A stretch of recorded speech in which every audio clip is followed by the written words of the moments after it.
Ассалаумағалейкум, оқырмандар.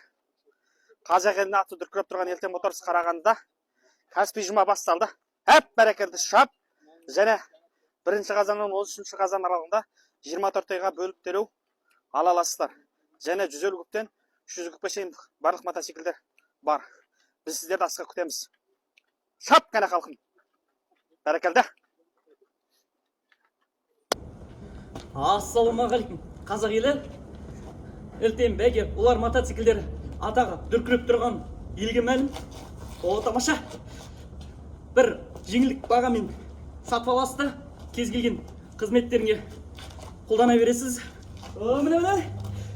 Біз таңғы 9-дан кешкі 6-ға дейін қызметтеміз. Жоғарыдағы номерге хабарласып, тез тапсырыс беріңіздер. Мен Санжыдан шыққан Хабибул Қанапия. Жебе мотоциклінің жарты әлемге атын дүркіреп тұрған баршаңыз білесіздер. Хоп! Ертең кәсіби жұма басталады. Мен Алматыдамын. Ес-үшті келіп, мотоциклдеріңізді алып кетсеңіздер болады. Хоп! Хоп! Хоппа! Хоп, бәрекелді. Хоп, бәрекелді.